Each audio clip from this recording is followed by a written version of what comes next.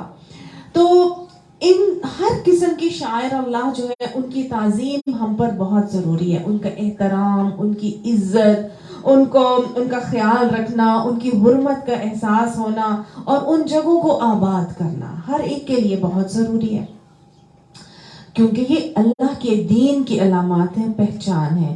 تو اور بھی بہت سارے شاعر اللہ ہیں. مساجد اللہ کے گھر ہیں، وہ بھی اسلام کا شعار ہے. ساتھ ہی ہدی کا جانور ہے، داڑھی ہے اور پردہ ہے جو ہم کرتے ہیں. کسی بھی شاعر اللہ کی عزت اور احترام میں کمی نہیں آنی چاہیے. ٹھیک ہے، یہ ہم پر سب پر لازم ہے. سورہ حج میں اللہ تعالیٰ نے فرمایا ہے کہ وَمَن يُعَظِّمْ شَعَائِرَ اللَّهِ فَإِنَّهَا مِن تَقْوَى الْقُلُوبِ. جو اللہ کے شاعر کا احترام کرے گا، تعظیم کرے گا، تو یہ دلوں کے تقوی سے ہے. ٹھیک ہے، یہ اللہ کے شاعر ہیں، ان کا احترام لازم ہے، اور ان کا احترام وہی کرے گا جس کے دل میں اللہ کا تقوی ہوگا. تو حضرت ابراہیم علیہ السلام ہی کے فالوورز تھے نا، یہ جو مکہ کے مشرکین تھے. یہ کیا کرتے تھے کہ ان کے دلوں میں بھی صفا اور مروہ کی تعظیم بہرحال تھی. اسی تعظیم میں انہوں نے یہ کیا تھا کہ 2 بت تھے اصاف اور نائلہ کے. یہ اصاف اور نائلہ کے حوالے سے بھی ایک سٹوری لنکڈ ہے، اور وہ یہ ہے کہ اصاف اور نائلہ یہ ایک لڑکا اور لڑکی تھے جو آپس میں ایک دوسرے سے محبت کرتے تھے، اور انہوں نے خانہ کعبہ کے اندر جا کے زنا کا عمل کیا، اور ان کے اس عمل کے اوپر لوگوں نے ان کو بہت ہی جو ہے نا سیکرڈ مان لیا کہ اللہ کے گھر کے اندر اگر یہ کام کیے تو اور کچھ ان کے اوپر وہ نہیں آیا، عذاب نہیں آیا، تو دیٹ مینز یہ کوئی بہت ہی اونچی ہستیاں تھیں. انہوں نے ان کے بنا لیے بت. کیا نام ہے؟ اصاف اور نائلہ. اصاف الف سین الف فے. اور ایک بت اٹھا کے انہوں نے رکھا صفا کے اوپر، اور دوسرا بت اٹھا کے رکھا انہوں نے مروہ کے اوپر، لوگوں کو بتانے کے لیے. 360 بت پوجے جاتے تھے، معلوم ہے نا آپ کو. تو تعظیماً انہوں نے ان کو بتوں کو اٹھا کے ایک رکھ دیا صفا پہ اور ایک رکھ دیا مروہ پہ. اور جب بھی یہ بیت اللہ کا حج کرتے، عمرہ کرتے، سعی کرتے صفا اور مروہ کی، تو اصاف کے پاس بھی جاتے، نائلہ کے پاس بھی جاتے. تو یہ لوگ عام طور سے تعظیماً یہ کام کیا کرتے تھے. ٹھیک ہے، تو تعظیم تو سب کے اوپر لازم ہے. ہوا یہ کہ آہستہ آہستہ آہستہ مادی ترقی ہوتی گئی اور چیزیں ماڈرنائز ہوتی گئیں. آج ہمارے دلوں سے نا اس طرح کی تعظیم اور احترام چیزوں کا نکل گیا. ٹھیک ہے، ہم اس طرح تعظیم نہیں کرتے. آج ہم کیا کرتے ہیں، پردے والوں کا بھی مذاق اڑا رہے ہوتے ہیں، بیٹھے بیٹھے داڑھی والوں کا بھی مذاق اڑا رہے ہوتے ہیں، بیٹھے بیٹھے اذان کی آواز بھی اگر کہیں زور سے آ رہی ہے تو قولی مذاق تو نہیں لیکن عملی مذاق کا رویہ اپنائے ہوئے ہوتے ہیں. زور سے گانے بھی بج رہے ہیں اور نماز کے لیے کوئی جا نہیں رہا، جبکہ اللہ کی طرف سے پکار آ رہی ہے، حیا علی الصلاۃ حیا علی الفلاح. ہم قولی تو نہیں، عملی جو ہے وہ مذاق کے رویے بہرحال ہم کر رہے ہوتے ہیں. تو اللہ کی اذان، اللہ کی طرف سے پکار آ رہی ہے، لیکن ہم اس کی تعظیماً نہ ہم اذان کے الفاظ دہراتے ہیں، نہ ہمیں اذان کے بعد فوراً نماز کی تیاری کا کوئی احساس ہوتا ہے، نہ ہمیں یہ ہوتا ہے کہ مردوں کو ہم نماز باجماعت کے لیے مسجدوں کی طرف روانہ کریں. سارے کام چھوڑ کر ہم یہ جمعہ بھی کیا ہے، شاعر اللہ ہے، اس سے بھی ہم اسلام کو پہچانتے ہیں، جمعے کی تعظیم بھی ہم سب پر لازم ہے. تو گویا آج ہمارے دلوں سے وہ اللہ کے شاعر کے احترام بھی بہت کم ہو گئے ہیں. اپنے آپ کو ریوائز کرنے کی ضرورت ہے. اندر دیکھیے کون کون سی چیزیں جس کے خلاف ہم تعظیم میں کمی تو نہیں کر رہے. اللہ تعالیٰ ہمیں بھی شاعر اللہ کے احترام کی توفیق عطا فرمائے. میں بات کر رہی تھی کہ اصاف اور نائلہ کے چکر لگاتے تھے صفا اور مروہ میں. تو جب اللہ کی طرف سے یہ حکم آیا کہ اسلام دیا گیا، اور اس میں قرآن پاک میں اللہ نے کہا کہ جو حج بیت اللہ کا حج کر رہا ہے یا پھر عمرہ کرے تو اس پر کوئی گناہ نہیں ہے کہ یہ ان دونوں کا طواف کر لے، یعنی کہ صحیح کر لے، صفا سے مروہ اور مروہ سے صفا. دوبارہ ہم سب کو معلوم ہے کہ طواف جب ہم کرتے ہیں، عمرے کا طواف 7 چکر ہوتے ہیں. 7 چکر کے بعد ہم صفا اور مروہ کی 7 چکروں کی صحیح کرتے ہیں، اور ہم یہ حجرہ کی سنت کو دہراتے ہیں. تو جب ان لوگوں کو یہ حکم ملا کہ آپ لوگوں نے ایسے ہی کرنا ہے، تو اب مسلمان جو تھے ان کے دل میں یہ خیال آیا کہ یہاں پر تو اصاف اور نائلہ کے بت پڑے ہوئے ہیں، تو ہمیں اللہ نے حکم دیا ہے کہ تم صفا اور مروہ کی صحیح بھی کرو. شاعر تو ہیں، حضرت حاجرہ کی عمل کی رودات کی عکاسی تو کر رہے ہیں، لیکن ہم تو اصاف اور نائلہ کے چکر لگا رہے ہیں. ہم تو کہیں گناہ میں تو نہیں مبتلا ہو رہے، یا تو بتوں کے چکر ہو رہے ہیں، بتوں کا طواف ہو رہا ہے. تو اللہ نے یہاں پر گویا ان کو یہ بات سمجھانی چاہیے، کوئی فرق نہیں پڑتا، فلا جناح علیہ، کوئی گناہ نہیں ہے اس کے اوپر جو ان کا حج بیت اللہ کر رہے یا عمرہ کر رہے. گناہ کی بات نہیں ہے. دل میں تمہاری کیا ہے، دل میں کیا ہے، اللہ کے حکم کی اطاعت. دل میں کیا ہے، حضرت حاجرہ کی سنت کی دہرانا. دل میں کیا ہے کہ تم کسی بت کی طواف نہیں کر رہے. تو گویا نیت کا اخلاص بہت ضروری ہے. نیت کا اخلاص, تمہاری نیت کی اگر نیت تمہاری ٹھیک ہے تو اس سے کوئی فرق نہیں پڑتا. بے شک وہاں پہ بت پڑے ہیں تو پڑے رہے, تمہاری نیت صحیح ہونی چاہیے کہ تم کیا کر رہے ہو, کہ تم طواف کر اصاف اور نائلہ کا نہیں بلکہ کس کا کر رہے ہو, صفا اور مروہ کا, کیونکہ یہ اللہ کی نشانیاں ہیں, ان سے ہم اللہ کو پہچانتے ہیں. تو گویا اللہ نے یہاں پر بتا دیا کہ نیت کا صحیح ہونا اور نیت کی درستگی ٹھیک ضروری ہے. اگر تم وہاں کے چکر لگا لو گے تو تمہارے اوپر کوئی گناہ کی بات نہیں ہوگی. تعظیم کرنی ہے وہ ضروری ہے. اچھا, آج ہم کیا کرتے ہیں, ہم نہ صرف شاعر اللہ کی حرمت کا خیال نہیں رکھتے, تعظیم اور احترام میں کمی کرتے ہیں, بلکہ فریڈم آف اسپیچ کے آڑ میں آ کر اچھے اچھے گھروں کے اندر پردے کا مذاق اڑایا جا رہا ہے, داڑھی کا مذاق اڑایا جا رہا ہے, حاجیوں کے لباس کا مذاق اڑایا جا رہا ہے, اور قرآن کا مذاق اڑایا جا رہا ہے, کارٹونز بنائے جا رہے ہیں. نان مسلمز کریں تو پھر ان کو اگنور کیا جا سکتا ہے, لیکن اچھے خاصے پڑھے لکھے جو ہمارے دینی گھرانے ہیں, ہمارے اسلامی جو گھرانے ہیں, ان گھروں میں بھی صرف یہ کہ فریڈم آف سپیچ ہے. جو آپ کے دل میں آتا ہے آپ کریں, جو آپ کو صحیح لگتا ہے آپ بولیں. ہمارا دین اجازت دیتا ہے. یہ کیسی اجازت ہے کہ جس میں کسی کی عزت کا احترام نہ کیا جائے. یہ کیسی اجازت ہے کہ جس میں ہم اللہ کی چیزوں کا جو ہے, اللہ کی شعائر کا مذاق اڑا رہے ہوں. وہ اللہ جس کو سب سے زیادہ تعظیم ضروری ہے, جس کی سب سے زیادہ عزت ہونا ضروری ہے, وہ اللہ سبحانہ تعالیٰ جس عزت کا مستحق ہے, ہم اسی کا مذاق اڑا رہے ہوتے ہیں صرف اس لیے کہ ہمیں فریڈم آف سپیچ ہے. ایسے نہیں ہونا چاہیے, ایسے ہونا چاہیے, ہمارے دین میں یہ کیوں ہے, ایسے کیوں ہمیں حکم دے دیا, ایسے حکم نہیں ہونا چاہیے.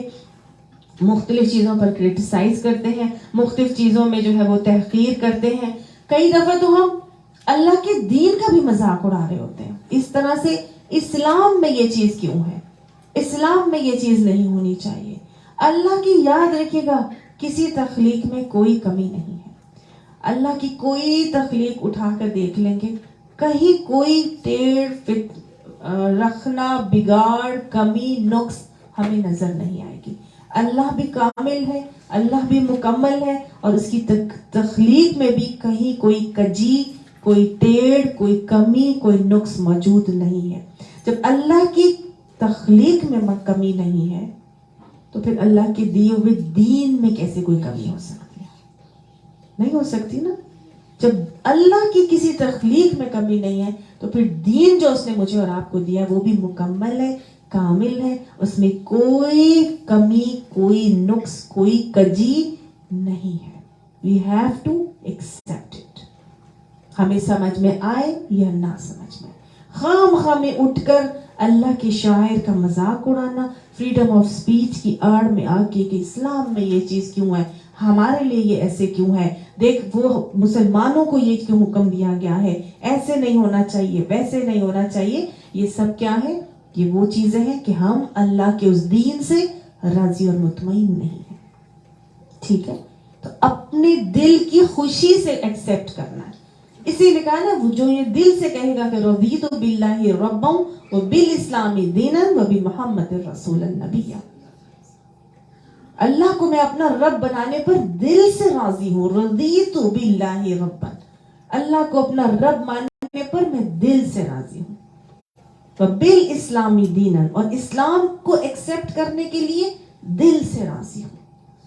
وبی محمد رسول النبی, اور رسول صلی اللہ علیہ وسلم کو نبی اور رسول ماننے کے لیے دل سے راضی. تو دل سے راضی ہونا ہے, دل کی خوشی سے کرنا ہے. جو کام کرنا ہے دل کی خوشی سے کرنا ہے, زور زبردستی اور اس پہ کہتے ہیں چاروں نہ چار یا مجبوراً نہیں کرنا. اسی لیے اللہ نے کہا وَمَن تَطَوَّعَ خَيْرًا, اور جو خوشی سے بھلائی کرے گا فَإِنَّ اللَّهَ شَاكِرٌ عَلِيمٌ, بس بے شک اللہ قدردان ہے, جاننے والا. تو جو بھی عمل کرو خوشی سے کرو, دل کے پورے ثبات کے ساتھ کرو, دل کی پوری خوشی کے ساتھ کرو.